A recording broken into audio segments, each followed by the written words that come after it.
আসসালামু আলাইকুম।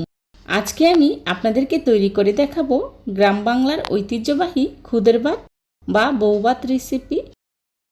এটাকে আমরা খুদের ভাত বা বউভাত নামে চিনি, তবে আপনাদের কার অঞ্চলে কী নামে পরিচিত কমেন্ট করে জানাবেন প্লিজ। গ্রাম বাংলার এই ঐতিহ্যবাহী খুদের ভাতের রেসিপিটি যারা যারা মিস করেন, চাইলে আমার রেসিপিটা ফলো করে বাসায় ট্রাই করতে পারেন। এই খুদের ভাত কিন্তু কম বেশি আমরা সবাই পছন্দ করি। চলুন তাহলে জেনে নেই কীভাবে পারফেক্টভাবে খুদের ভাত তৈরি করতে হয়। আজকে খুদের ভাত তৈরি করার জন্যে আমি এখানে 3 কাপ খুদের চাল নিয়েছি। খুদ আর চাল একটু কিন্তু আলাদা হয়। খুদগুলো হয় আধা ভাঙা, যেটা কিনা চাল চেলে নেওয়ার পরে অবশিষ্ট যে অংশটা বের হয় সেই অংশটাকে খুদ বলা হয়। এ ধরনের খুদ আজকাল আপনারা যে কোনো সুপার শপ অথবা বাজারে পেয়ে যাবেন। আমি এখানে চিনি গুঁড়া চালের খুদটা নিয়েছি, আপনারা চাইলে নর্মাল চালের খুদটাও ব্যবহার করতে পারবেন। আমি এখানে মেজারমেন্ট কাপে 3 কাপ চিনি গুঁড়া খুদের চাল নিয়েছি, তবে আপনারা আপনাদের প্রয়োজন অনুযায়ী নিয়ে নেবেন। যে কোনো সুপার শপ বা বাজারের বড় বড় দোকানে বললেই বের করে দিবে। চালগুলোকে আমি খুব ভালো করে ধুয়ে পরিষ্কার করে নিব। চালগুলোকে আমি কয়েকবার পানি পাল্টে খুব ভালো করে ধুয়ে পরিষ্কার করে নিয়েছি। চালগুলোকে আমি খুব ভালো করে ধুয়ে এক সাইডে রেখে দিচ্ছি, যাতে করে পানিটা খুব ভালো করেই ঝরে যায়। অন্যদিকে চুলায় একটি প্যান বসিয়ে তার মধ্যে দিয়ে দিচ্ছি বাটার। আপনারা চাইলে তেল দিয়েও রান্নাটা করে নিতে পারেন, তবে বাটার দিলে এর স্বাদ দ্বিগুণ বেড়ে যায়। এখন এর মধ্যেই দিয়ে দিচ্ছি পেঁয়াজ কুচি 1/3 কাপ। পেঁয়াজটাকে আমি হালকা ভেজে নেব, খুব বেশি ভাজবো না। পেঁয়াজটা যখন কিছুটা নরম হয়ে আসবে তখনই এর মধ্যেই দিয়ে দিচ্ছি আগে থেকে ধুয়ে রাখা খুদের চাল। এবার চালগুলোকে আমি পেঁয়াজের সাথে কিছুক্ষণ ভেজে নেব। চালটাকে আমি বেশ কিছুটা সময় নিয়ে খুব ভালো করে ভেজে নেব, এতে করে খুদের ভাতটা অনেকটাই ঝরঝরে হবে। এই পর্যায়ে দিয়ে দিচ্ছি আদা বাটা 1 টেবিল চামচ, আপনারা চাইলে স্কিপ করতে পারেন। এখন আদাটাকেও আমি চালের সাথে খুব ভালো করে ভেজে নেব। বেশ অনেকটা সময় নিয়ে চালটাকে আমি খুব ভালো করে ভেজে নিয়েছি। এই পর্যায়ে দিয়ে দিচ্ছি পানি। আমি এখানে গরম পানিটা ব্যবহার করেছি।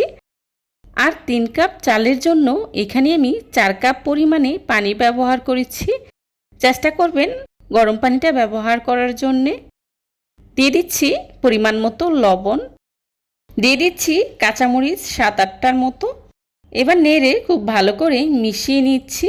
মেশানো হয়ে গেলে ঢাকনা দিয়ে ঢেকে পানিটা পুরোপুরি শুকিয়ে আসা পর্যন্ত চুলা আঁচটা মিডিয়াম টু হাই হিটে রেখে রান্নাটা করে নেব।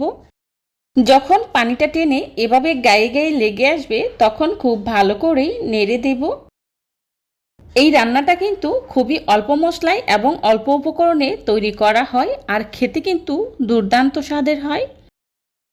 আমার খুদের চালটা কিন্তু প্রায় 80% মতো সিদ্ধ হয়ে গিয়েছে। বাকি 20% দমের উপর রেখে দিলেই সিদ্ধ হয়ে যাবে। এ পর্যায়ে দিয়ে দিচ্ছি 3 টেবিল চামচ ঘি। এই পর্যায়ে ঘিটা অবশ্যই ব্যবহার করার চেষ্টা করবেন, এতে করে খুদের ভাতটা খেতে কিন্তু খুবই ভালো লাগে আর খুব সুন্দর একটা ঘিয়ের ফ্লেভার পাওয়া যায়। এখন ঢাকনা দিয়ে ঢেকে 10 মিনিটের জন্য দমের উপর রেখে দেব। ফিরে এলাম 10 মিনিট পর। এখন খুব ভালো করে নেড়ে দিচ্ছি। হয়ে গেল আমার মজাদার খুদের ভাত বা বউভাত রেসিপি। দেখে নিশ্চয় বুঝতে পারছেন কতটা ঝরঝরে হয়েছে।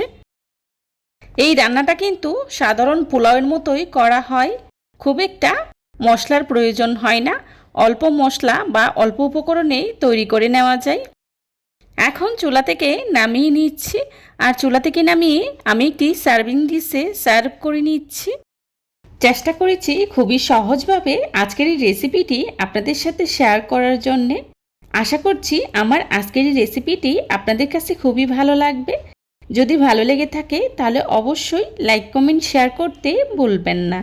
আপনাদের একটি লাইক এবং একটি কমেন্টস আমাদেরকে নতুন নতুন কন্টেন্ট তৈরি করতে অনেক উৎসাহিত করে।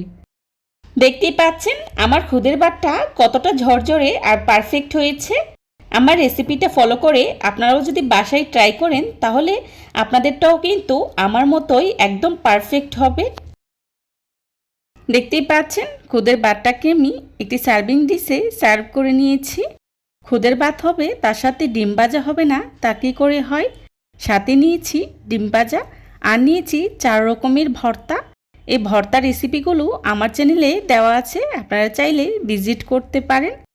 নিয়েছি দেশি মুরগির ঝোল। আপনারা চাইলে আমার চ্যানেলে অনেক রকমের দেশি মুরগির রেসিপি দেওয়া আছে, ভিজিট করে আসতে পারেন। তার সাথে নিয়েছি মাছ ভাজা আর নিয়েছি 1 ফালি লেবু, নিয়েছি শুকনো মরিচ 2টি। এই খুদের ভাতটা কিন্তু এতটাই মজার হয় যে বাসায় ট্রাই না করলে বুঝতেই পারবেন না।